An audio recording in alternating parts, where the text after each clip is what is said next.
May hapon sa tanan. Kaya sinihapon ko alin kay para i-announce sa inyo ay balik na ang Lunes.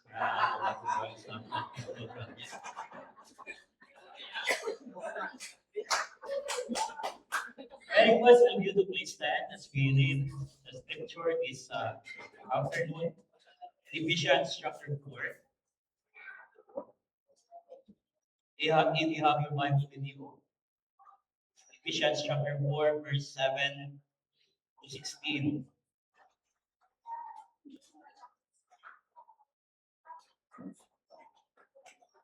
Sa ASB, kung hindi nyo pumakdan sa pagbasa, kung may mga Bible kung dila sa ASB nga version, we did start.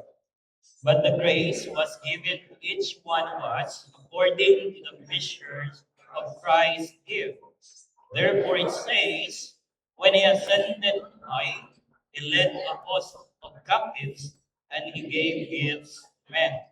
In saying, he ascended, what does it mean? But that he had also descended into the lower regions of the earth. He who descended is the one who also ascended far above all the heavens, that he might fill all things. And he gave the apostles, prophets, the evangelists, the shepherds, and teachers to equip the saints for the work of ministry, for building up the body of Christ, until we all attain to the unity of the faith and of the knowledge of the Son of God, to mature manhood, to measure the stature of the fullness of Christ, so that we may no longer be children tossed to and fro by the waves and carried about by every wind of doctrine, by human cunning, by craftiness and deceitful schemes. Rather, speaking the truth in love, we are to grow up in every way into Him, who is the head, into Christ, from whom the whole body joined and held together by every joint with which it is equipped, when each part is working properly, makes the body grow so that it builds itself up in love. Let us pray.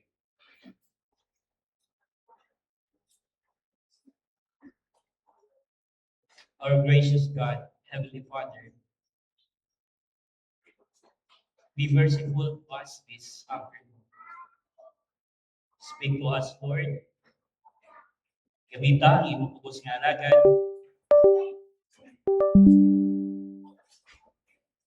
Ginoo, kumit ko iti nga pagdala sa mensahe.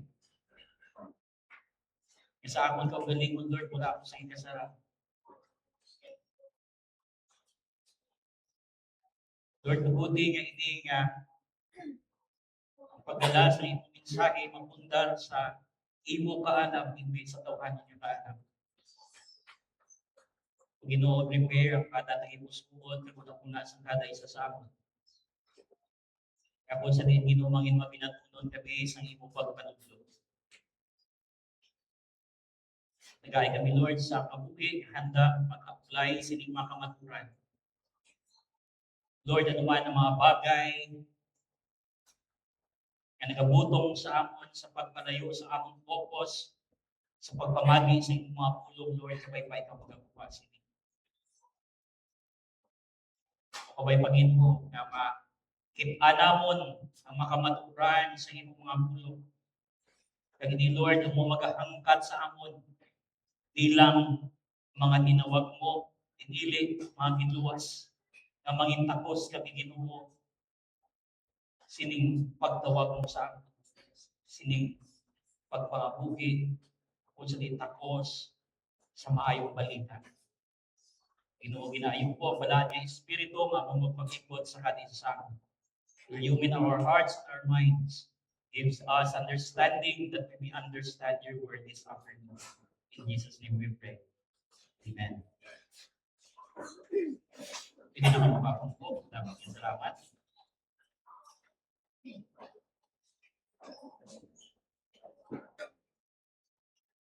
It is my goal this afternoon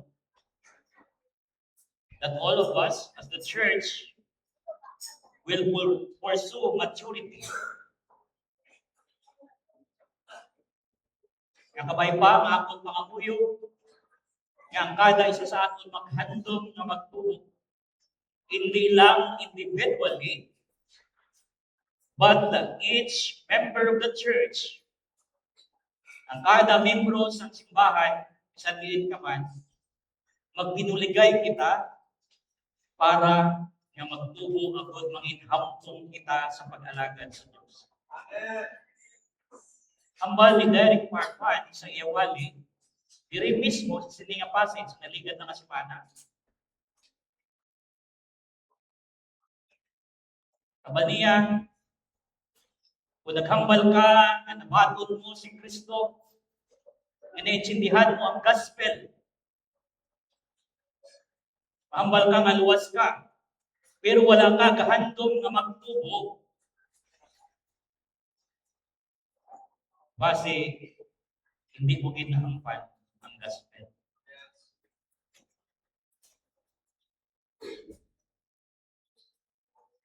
So, ang ginhatag sa akon, nga tupiko maturity. What is the church maturity? Ano ang pag-ambal kita ng church mature? Church maturity is the process by which a local congregation grows to reflect Jesus in its beliefs, relationship, character, and mission. It's not about the size or the programs of the church na makapag kita nga mature kung nagtubog na gaya ng isa ka church. Yes, pwede nga magdako ang inyong building, magdamo ang membro, pero hindi ang isinan ina ang pinakabasihan. Base magambal ka mo nga mature ka mo, kaya titamo ka mo sa ginambra. Pero di ka naputamo sa inyong ginahimo. Last week I read sa book nga Crazy Busy. Kag ako na tulpangdan, kag ako nakita, hindi galit, pero di nga busy ka, makambal ka na hangtong ka. E basing ginakabisihan natin, wala man nag-reflect sa ginharian sa Diyos. And sometimes we are so busy in the kingdom, but we forget our King. Yes, pwede ang size ng church, ang kadamuon, ang programs, pero hindi na ang pinakabasihan nga mature ang isang Kristiyano, ang isang church. But it's about the spiritual depth, unity, love, and obedience. And as I read Ephesians chapter 4, verse 7 to 16, ang maturity, gusto niya ipakita ni Apostle Paul, maturity refers to the corporate spiritual growth of the church. It is a corporate growth. Dungan, bululigay, nga pagtubo ang gusto matabong ni Apostle Paul sa church ni Ephesus. The whole body of Christ growing into full Christ likeness. Pagtubo pala sa isa kalawas, pwede ba lang ang isa ka parte ng mabilin lang na wala nagtubo? For example, ako, sa gamay ko, gamay man ako nalugad, nagkakong iba na ako nalugad, nagmabilin niya gamay. Pwede ba lang ako sina? And this is what Apostle Paul wants to the church, that the church will help one another para dungan tubo sa pag-alagad sa Diyos. Tulong-tulong sa paglago ng ni Derek Parpan. Paul describes what maturity is, how it happens, and what it looks like. That the church, maging pareho siya kay Kristo Jesus. Become like Jesus in character, truth, love, and purpose. Sa bagang kaluoy, sa mga kapat mo ginisla na ako niya sermon. Una, 7 ka points. Sa muli ng 5 na lang. Salamat po na kisinso na lang. 18 na lang.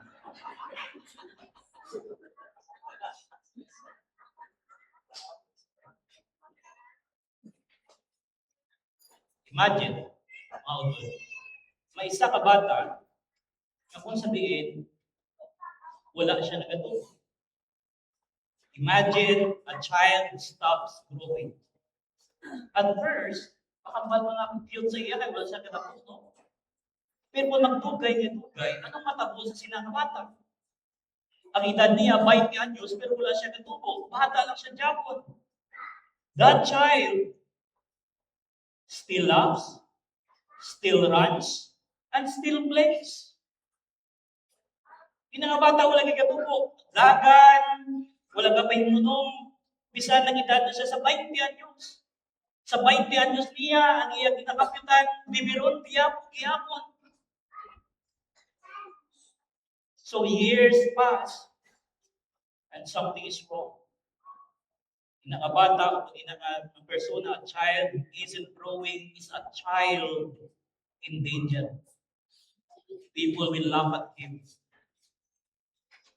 Suyahan, kadelikado bata, brothers and sisters. A Christian who stops growing becomes vulnerable. A church that stops maturing becomes unstable. Kung ang simbahan, wala katubo, hindi siya mabakot. A body that isn't growing can fulfill its purpose. Nang lawas, hindi magtubo, hindi niya mahimo ang iyang pinaka-purpose. That is why, kung tutuod ka ng Kristohan, mag-ara ka sa church, kabay pahandong mo natin nga ang kada isa sa atin magtubo sa pag-alaga sa Diyos. Maturity muna ang topic iginhatag sa akin. And so, in Ephesians chapter 4, shows us what a healthy, growing, maturing church looks like. Ano ba lang itsura sa church na nagatubo, na nagkahamtong? Christ Himself has given every believer's gifts. Christ has placed leaders in the church. Christ has designed His body to grow together in unity, strength, and love. Ang pinaka-disenyo sa Diyos na magtubo ang kada isa sa atin. So if we are going to live a life worthy of the gospel, worthy sa atong tema, if we are going to live a life worthy of the gospel, we must grow up into Christ and we must pursue maturity. We must pursue maturity. Handungon natin magtubo. Ambal na direct parwan hindi pwede nga mambal ka kada sandi. Importante ka katulong mo sa simbahan kada sandi. Pero wala ka katubo sa imo. Kristohan ang pagtubugin. The church must not only stay together, it must grow together.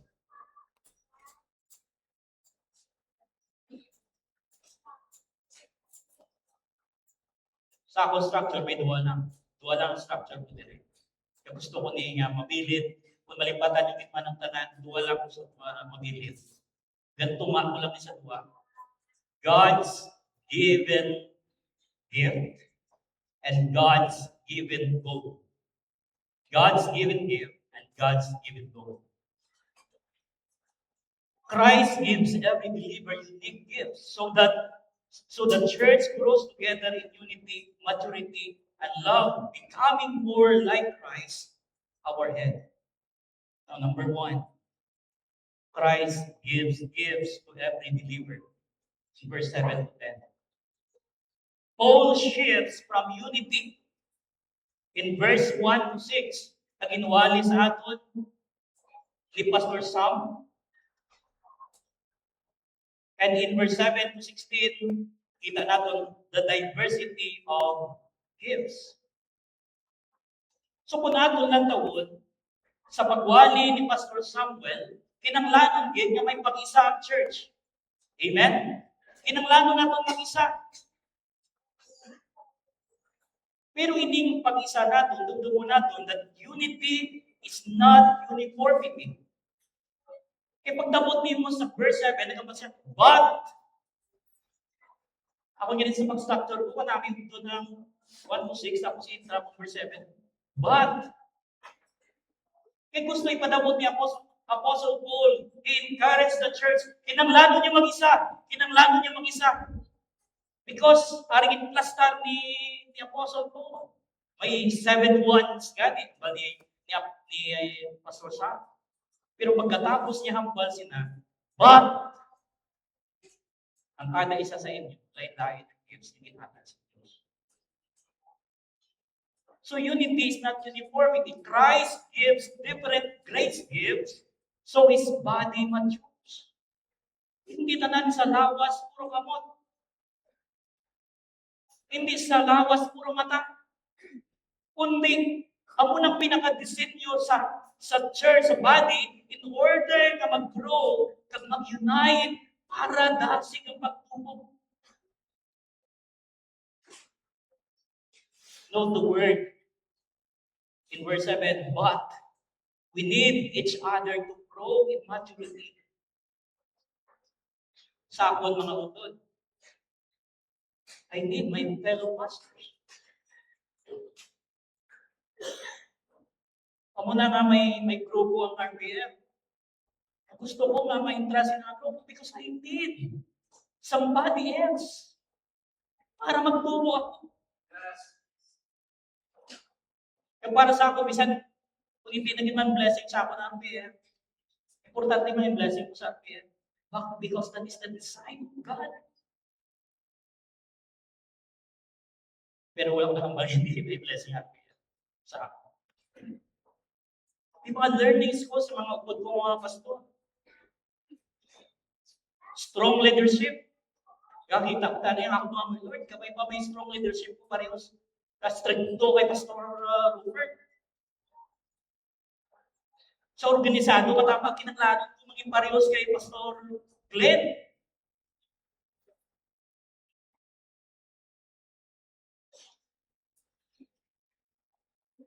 Sa mga critical na thinking, kinanglanan ko ang idea ni Pastor Kim.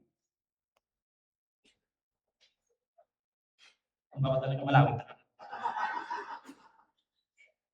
I need this man.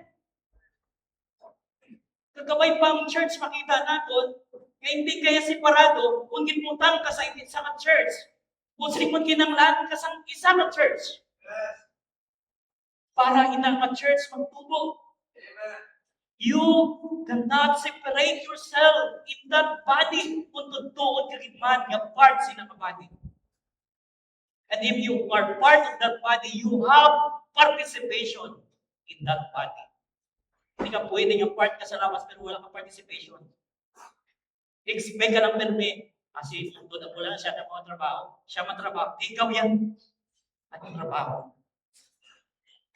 Because each believer has received grace from Christ. Verse 7. Grace was given to each one of us according to the measure of Christ's gift. Nobody is giftless. Yes. Nobody is useless. Your gift is not for self-promotion, but for strengthening the body. Kinapaming sarta na, kaya kung ano man ang strength natin, ay ipurpose ko na yung iglesia Ginoo, ginhatag ini sa akin para mapabago ko ang aking church. Magdungan kami buko. Makita ni sa aking church. Differences in gifting are not threats to unity. They are tools for unity. Amo nang buhay ni Apostle Paul sa verse 7. We have different gifts. Pero inang ang gifting, hindi dapat amo mag-separate sa aton. They do not divide the church. They complete the church. Amen? Inang ang mga gifts yung ginhatag sa aton, amo nagkakumplito sa church. Everyone has given unique gifts, not to set us apart, but to bring us together. Our differences are designed to strengthen our unity. not create division. Every gift exists for the building and the harmony of the whole church. Sige ba silingan? Kaya ako yun ang kuya gift siya, lain ang kuya sa inyo. Ay, hindi ko na-rest na ang church kasi ako yung pinaka-gifted. Pero sa ako gifted ang sapatos. Gift, legal. Gift ang barong. Gift tanan. Gift ang lilo. Tanan, gift. Gifted. Tapos mama, hindi ko daya kaya yung gifted. Tanda ko yung magkanta. Ano sila di ba ako? Hindi ko daya. Ang gift na ginhatag sa Diyos sa aton. Mga utod, sa church, matingala ang isa piyara na sila nga, hindi ko siya tanda ni sa theology, hindi siya tanda ni kaalam. Pero kung hindi ka pisan, ang gift niya service. Piyara na sa hindi sa palapan, kung hindi maghatag, gift niya giving. Kinanglano na yan na mag-combine together, na hindi mo separate mo sa nanay ka. Doon po niya pinakadakuhatan sa church, masaylo ko sa mga mangkarami, hindi na ko dati. Hindi sindiyo ka sa mga kontakta para mag-support niya sa ministry.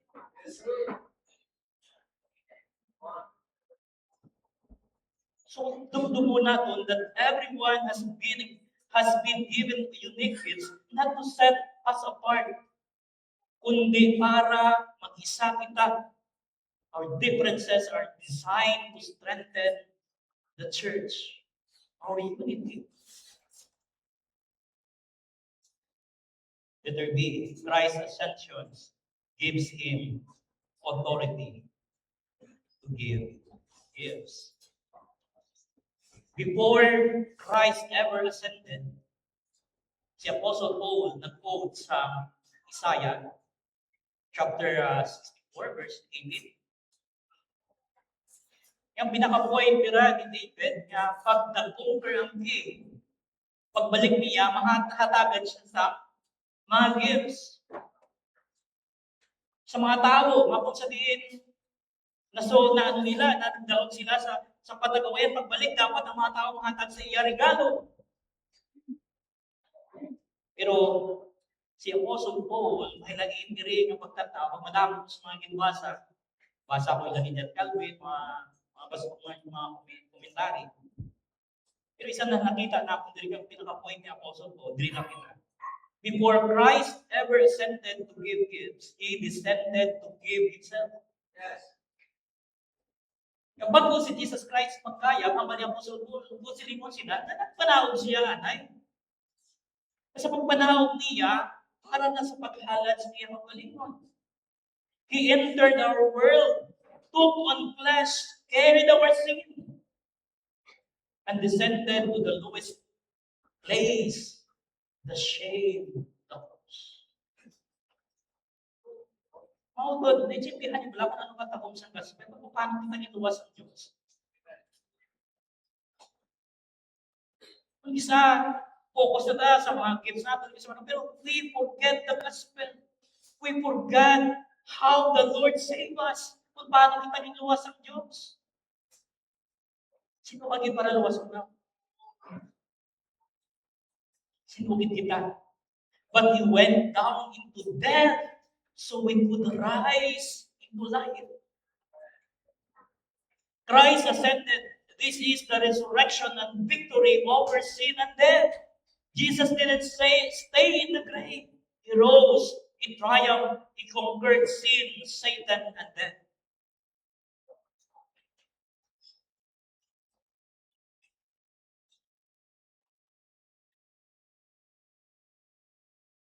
Church, let me ask you a question. How can a person grow to maturity if he's still dead? Paano kami magtubo kung patay ka? Maudod yung balo sa inyo. Kung hindi ka magtubo, pwede kayo balikan mo anay yung pagwasan. Kung wala kang iyahandog na magtubo,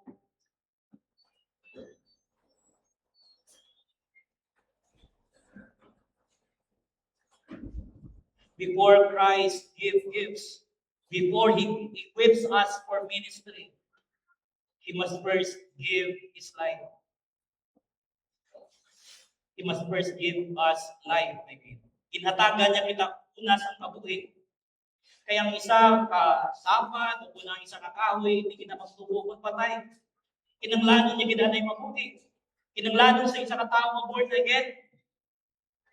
Dead people can't grow. Dead people can't serve. Dead people can't mature. But the good news of the gospel is this. The same Christ who descended to the cross and ascended in victory is the Christ who brings the dead to life and then empowers them to grow. Kamuni ang naghahatag sa aton para magtubo kita. Ang bali Pastor Kim, sige na. You cannot apply the gospel if you don't understand the gospel.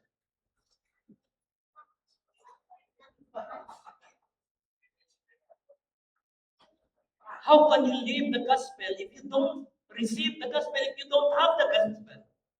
Paano mo ikabuhi ang mayong balita kung wala ka sa mayong balita? Gahandong na ta, magtubo, pero wala ka pagkalimaluwas. Kaya namiyan ka lang, nakamiyan doon sa mga singers, sa Save by Grace. Gusto ko man na.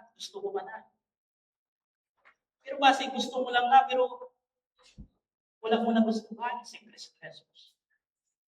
O kabay pa mo, if you want to serve the Lord and we want to be mature and we want to be used in the ministry, maugod kabay pa ang pinakapundasyon sila because kabalo kita kung paano kita niluwas ni Jesus Christ. Kaya sa likod, yung makasasala kita, sa likod na kita, mga mahigko, trapo sa tubangan sa Diyos. Isa man, bago pa ikaw ay nakagwapo sa inyong church. Pag ikaw pinakagwapa, trapo ba lang ay sa tubangan sa Diyos. Pero sa likod sina ang Diyos. Tag-iya sa tanan, hari sa mga hari. Nagkarisiling kalibutan. Para halan niya magdito sa cross. Napatay siya dito sa cross. Kinmailig niya iyang bilig na dugo. Matinduan kita sa atong kasalanan. That blood is so precious. Kung sa diin sa kamalahan, sinakaya niya, bayaran ang tanan natin ng kasalanan. Patay si Jesus Christ. Kinlubong pagkatapos ng tatlo kaalaw na panahon para luwas mo kita.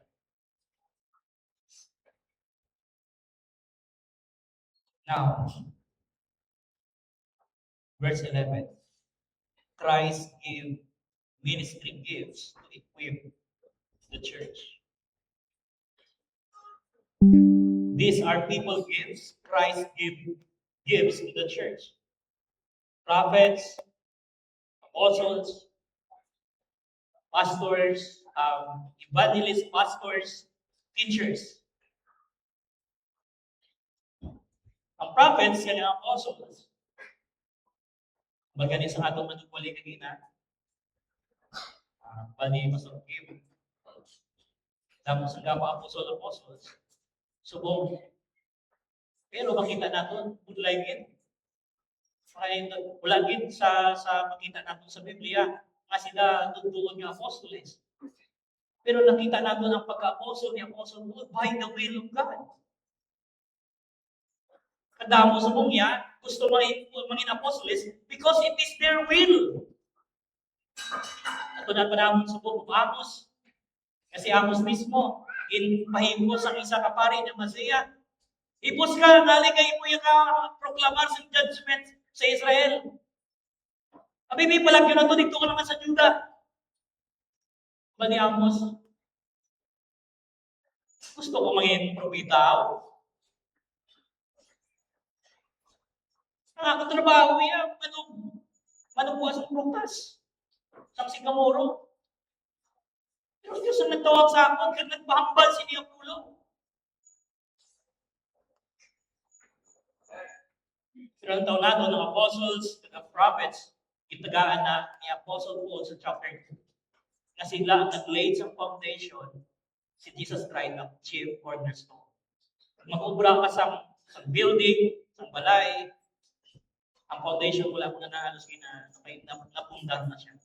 Napundar na ina sa prophets, apostles, of course, Christ Jesus being the cornerstone. Now, pastor and teachers shepherd the flock. They guide, teach, feed, protect, and lead God's people toward maturity. Ang mga pastor, sila ang magtudlo, magagiya sa church. Ministry gifts for service and not status. Apostles, prophets, evangelists, pastors, teachers, all exist to equip, not to entertain.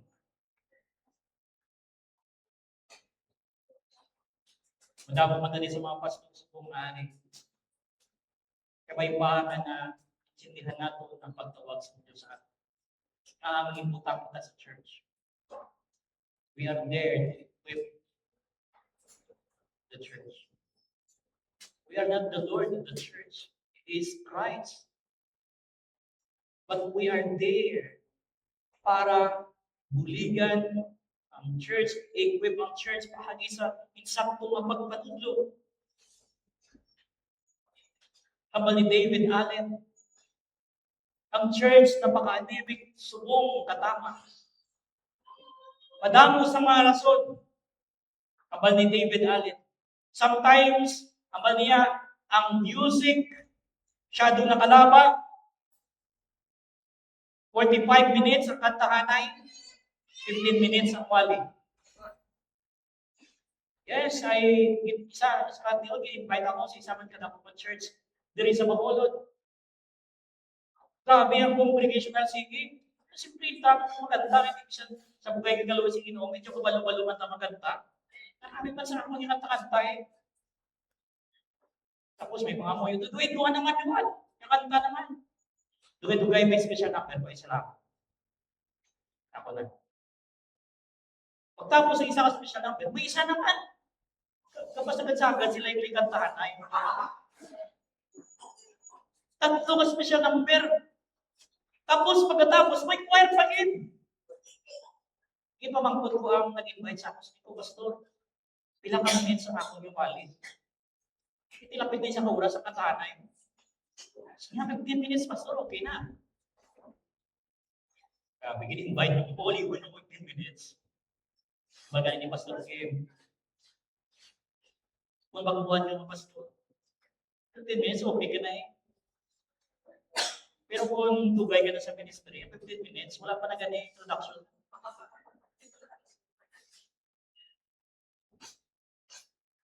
Ang ni David Allen, madamo sa mga rason kung nga napaka-immature sa church.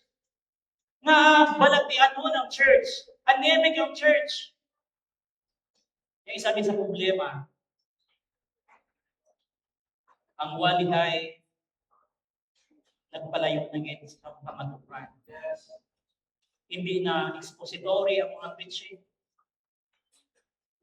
Ang kalabanan yung mga preaching, how to be a good wife, or how to be a good husband, how to get more money from God,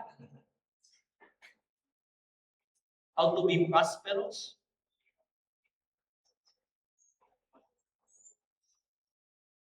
Ang problema, nagpalayo na gid sa matutuod nga walihay. Nagpalayo na sa kamaturan. So pastors are not performers, and they are equippers. Amen. Ito sa pala niyo, di ba? May mga surti na kadelikado, may isa kasikat nga na pastor Manson na, pero sa napatay na siya, ay baluhan niya may sala siya. Pero may pamangkot siya, hindi ko na pagyambalinganan. Pamangkot siya, siya, Pastor, nag-aabot man pala sa time nga nagataas ang ugal. Siya, yes, almost every day. Nagkapakit-away ako sinagawa. And it is my prayer every time I step into the pulpit Lord, matindog gusto kong hindi ko yung performance. But I will stand to show the people sa imo mga pulong because I am equippers. Ari ako diringin padala mo para iwali ang may balita, iwali imo mga pulong.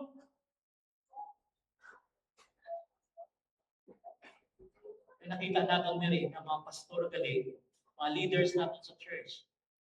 Regalo sila galing sa Diyos sa church.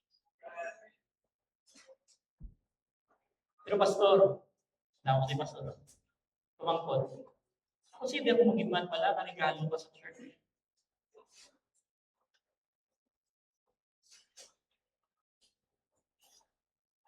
The next question, church, do you recognize that your pastors or pastor and leaders are Christ's gifts to you? Napaminsaran ta bala na mga pastor natin, mga members sa church. Bilang gift, pag-atag sa imo sa gift, probably by name by the gift. Paghatag sa mister mo, kung sa imo sa boyfriend mo, sa regalo, grabe gid ginakamahal mo gid. Church, do you recognize that your pastor and leaders, or pastor and leaders, teachers, and Christ gives to you? Number 3, the purpose of the gifts, growth and maturity. The purpose of the gifts. Why does Christ give gifts? Letter A, makita natin to equip the saints. To equip the saints. And then, to equip the saints, believers are trained for ministry. Kag hindi mo lahat ito is ang isa kaalagan sa Diyos. Paano sa pastor ma-equip ang church?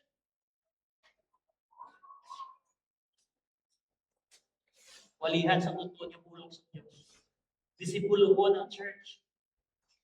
Tudluan. Giyahan. Disiplinahon. Kung makasala. Kasi may mga membro ba din yung mga pagka, ano man yung pastor na ako niya, ito mabatayiro, maniyaman. Kasi nalipat ka, shepherds kami. Kang pinaka-buluan mo naman, bantayan ka mo. Kasi may mga church members, pastor, ito pinabantayan niya ito ha. Pero hindi sa gagay sa balaya. Kasi kinapanilakan niya. Wala niyo mga pastor niyo isa, Facebook na, pero open na yun. Platform namin ng post ni man.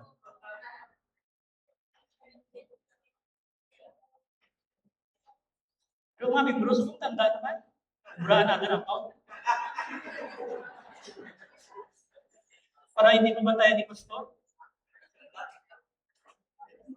Church, kapay pa nakita nato, di na puluhaton sa nato ng pastor. Nakita man yung mga pastor, ako na atong puluhaton. Ang pagiging pastor, hindi madali. Ang magaling ni Mrs. niya, that's what tuwing hindi ka na magwalay sa Vesperman Convention. Kung naman, ito na itsura mo, hagad niya nakatama. Hindi ko ako kumain mo.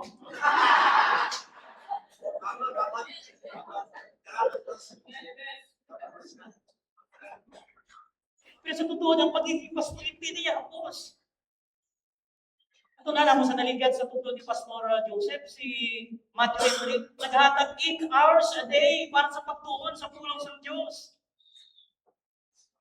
So it is also my duty kagapunin sa akong nag-ipusod, Lord, nakadawali ko, hindi pwede nga magwali ko, wala akong matunan.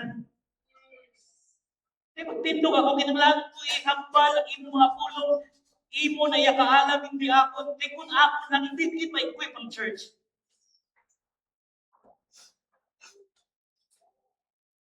Hindi lang lahaw ang puluhan sa pastor. Muna kita mga membro dapat recognize naman. Kita natin niya mga pastor natin ang gano'n niya sa pusa. Kaya kita man yung mga pastor, kapay makakahimot naman na. Makihimot naman ang aton nga puluhaton. We are there to equip the saints. Para nga hindi mga saints, magtubo sila para magtrabaho. for the work of the ministry. Ministry is not for a select few. It is the job of every believer. It is the job of every believer. Hindi niya sila nga, ako yung pastor, no, wala din po yan. Oh, gifts, of course, may gifts na talagang kita na natin. Every part is a gifts. Para kita tanan dira, para magtrabaho. Ang church, dapat ma-equip sila para ang church maging. Maybe, kung nga wala kaya ng ibuta sa inyong church, kasi hindi ka pa na-equip, hindi ka maging hapto. Kinalanan ko yun. Gabay pa, pagkatapos hindi ka conference, ako ng desire sa imutang imusuot. Lord, itugak ko, itutang ko sa inyong church para magtulong ko yung mature, para magamit ko sa inyong church. For the building up of the body, gifts produce spiritual strength and health. For the building up of the body. For unity and maturity and Christ likeness. Ambal ni Apostle Paul, until we all attain maturity is a community project, is a church goal. God's given gift and God's given goal. Anong goal? Mangin hapon. Mangin Christ likeness. The goal is a measure of the stature, the fullness of Christ. Maturity look like Jesus.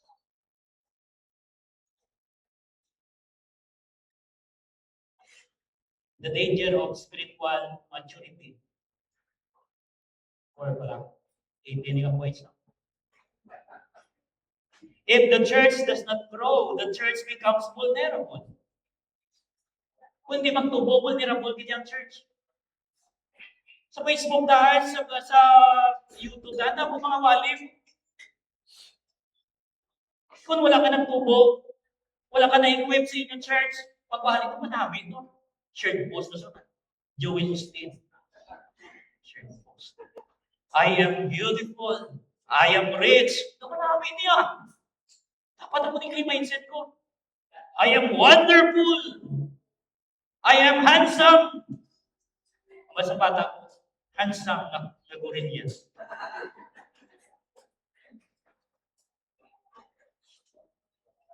Kinami sa iyo mga diyan, shared post naman sa mga the church, wala nagatubo, the church becomes vulnerable. Ano hambal ni Apostle Paul? Children sila those who and fro.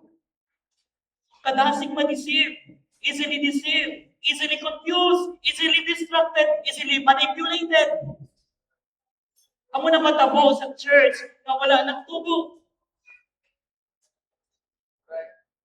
Wala kang tubo. Basta ang amigo naman yung Pastor Leo Di Pedro. Banya, ang sungguran ng membro, batang-bata na, wala kinanubo. Dali mong sunggod. May ara din sa inyo dali mong sunggod.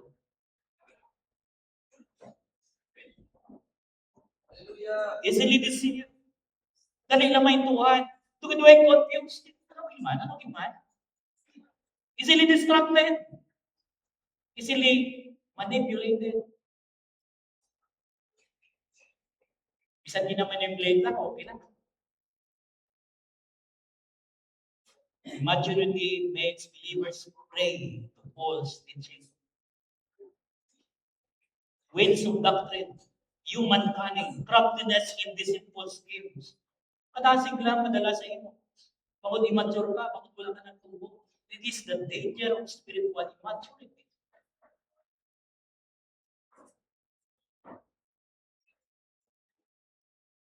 By the way, mga church members,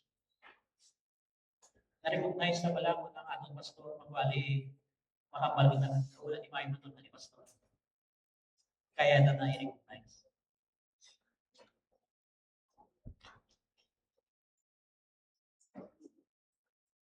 Pagbuhali pa lang pastor ka.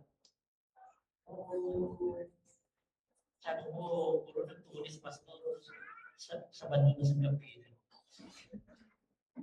Wala na sa time yung mag-review. Kita bis na tani niya, pero bis sa Sabado, review muna na ako. Sa imo nga sermon. Kung plan siya nagkubra, isang taga-kanta to, sige pang iyang kubra, outline. Ka-review yan, isang taga-kanta to, ka-review. Delikado gid kita sa mga pastor. Kasi kita false teachers of church. Yes. Do we recognize that? Kasi kita na mismo ang kapadala sa sadla ang mga doktrina sa panunod sa ating church. Kita mga church members, kinahanglan natin magtubo ang kita mismo o bantayan natin atong lugalihon. Remember the church of Bereans, the Berean church. Bisan si Apostle Paul kawali sa ila, buksan niya ang Bible, pagpuli sila balik. Nagkaroon ito ang balik Apostle Paul. Nagkaroon ito ang balik pastor. Hindi po silingon nga tanda ng ating pastor, wala na isa nakasalamat. Marami na anin po, may mga sermon pa lang ang tawagan din Pastor Glenn. Yung magkagabi sa domingo, may evaluation, sermon evaluation. May mga church members na pastor daw sa imo ito sa lahat ng statement. Hindi ka mamawiyan sa pagambal sa inyong pastor. Pastor, ano ito ang imo hambal? Eksakto man yun, pastor, explain it. Hindi ka mamawiyan sa inyong mga pastor. Actually, kung magabukot na, bilang ako yung mas malipay niya. Kung ang membro ko kapamangkot, ang membro ko kapag, pastor daw sa nating ibong akboy. A church that refuses to grow will always fall for spiritual counterfeits. Point number 5. Tracy na lang. The path to maturity, speaking truth in love. Pero the verse 15 na, bala niyo na. Verse 15. The path to maturity, speaking truth in love. Growth does not happen automatically. It happens relationally. Okay? Truth, doctrinal clarity, and biblical conviction.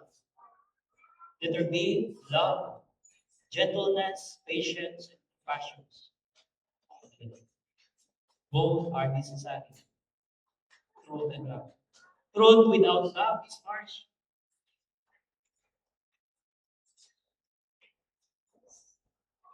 Tapos sa mga produkto, tanda dito sa mga maturan, pero magkambal, wala ang kumang. Hindi season with salt. So truth without love is harsh. Diba sige ikaw yung nagtupo, nakita mo mo isang ka pa rin yung mga membro, kadawal pa sa, oh, grabe ko tuso. Ikaw, wala ka sigado Ang imo wala ka nagtupa. And also, love without truth is hollow. Importante may kumas. Pero paano mo nabalaan yan? Totoo na nagtupa. Truth in love is transformational. Truth in love is transformational. The goal, grow up into Christ the head. Christ is the standard, model, and direction of our growth. Pag-isa ko na ginan. Number 6, last na point. The body grows together under Christ. Maturity is not individualistic. It's corporate. Ang pagtubo, hindi saan ka, kundi buligay, tanan dapat. Christ is the head, guiding the body. Every joint and part supplies something. No one can do everything. But everyone can do something. And together, we do much. Amo na ang atong point yun, number 1, unity, importante. When each member works properly, the church builds itself up in love. Gives plus serving plus love, church growth. Makita ang church to grow. Ministry is never a solo sport. Remember this.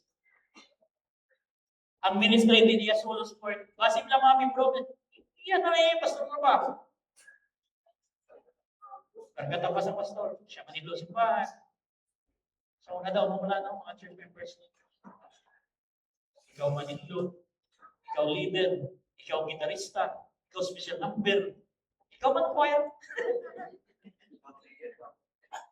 Ikaw man mawali. Ikaw man operate. Let's remember that ministry is never a solo sport. It is a team mission. It is a church mission that all of us will grow together. Amen? At isa sa atong magtubo kita. So let us identify our gift. Use your gift and bless the body. Conclusion. It is my summary statement. Christ gives to equip the saints so that every believer serves and the church grows in unity, maturity, and love, becoming a body hurting the gospel. Kung nakita natin yung mga maturan, it is my prayer na mag-public kita sa ating mga churches. Was, magkamanibawang kita na katulad sa Lord. Mangyapon ba ako yung nakita ko, Lord? Na mangintagbo ako mag-public sa church, na magtutukan ka kita na tubo. Ang church, hindi niya competition. Ay kinalan ako, hindi niya pinaka-basbugan sa aming church. But hindi, kamay pa, unity nato, mag-isa kita. Number 1, let us discover our gifts. Discover your spiritual gifts. Support and honor Christ-given leaders. Pursue spiritual maturity. Speak truth in love. Serve together as one body under Christ. A healthy body depends on every part. Every finger, every ligament, every cell. Remove one and the whole body suffer. In the same way, Christ equipped each member so the whole body can grow into maturity. Aring 2 points yung gusto ko ninyo malipatan. Number 1, 7 to 12. Instruction natin, God's given gifts. How Christ gives specific people and abilities to every members sa church para magbinuligay. God's given both. What these gifts are meant to produce: unity, maturity, and growth in life. Sabay pa mo ni mga ito. This is our goal. Kita natin, sabay pa, we will pursue maturity. Hindi pwede nga magpabilit ka nga bata kung doon. Ayuang Ginoo, Lord. Anong gift ko ba? Kuligi ko. Fellowship sa imo, isang kapareho mga members, istorya, nakikita ko sa ako. Natuwa ko, diin ka ginagamit. Diin ka naging fruitful na bagay. Palapit sa Diyos ay mga akin mo, mga maging blessing ka sa imo, isang kapareho na members. Mga buyo ka sa Diyos, Lord, patungo ako ang good and blessing ako sa Sindingan Church. Kinanglanon to Lord, I need to pursue maturity. I need to be mature. Unod, hindi magpapibig na mature. Kinanglanon na mature. Let us pray. Lord God, we thank you so much for your word. Thank you so much, Lord, for your grace. Lord, ginaampo mo ginantanan. Ari diris mo. Kabay Panginoon, ako ni isa sa mga lalaputo na pag sa mga hampong na Lord, kabay pa, nakatitod mo ang mga hampong na nabuligan, Lord, ang mga weak believers. Weak ang mga putod namon. Ako sa di makatungan kami, Lord, tubog sa iyo. Magamit kami, Lord, sa ministry, kaya itugyan mo sa Paguligi ginong kada isa sa akin. Sa mga pastors, Lord, puligi kami may faithful sa ipagtungkol sa mga pulong, sa pagwali sini, sa pag-nurture sa church, pag-equip sa church. Ang mga members mo, Lord, puligi man. Sa gaya, Lord, sa kalipay, perme, sa pagbabati sa iyong mga pulong, sa pagtuon sini, sa pag-ayong perme, sa paghatag sa ilang apoy, sa pagbasa mismo sa ilang mga Biblia, sa paghatag, Lord, sa tinikon, sa pagdebosyon sa iyo, sa pagpakikistorya, Lord, sa iyo. Yes, Lord. Kapalo mo, Lord, hindi naman kaya kung sa ating mga kawaling. So, Lord, be gracious to your church. Padayon, Lord, yet may experience siya. And I know, Lord, that you are gracious, God. Lord, kabay pa makita namin ng mga bagay. I pray, Lord, na kada isa sa church na in-attend sa inyong conference, kabay pa, Lord, niya mo na nilang mga kinanglanan tumangin ang po. Ako maging blessing ako sa aking church. O Lord, piliin kami. Pagligyan ka din sa akin. In Jesus' name.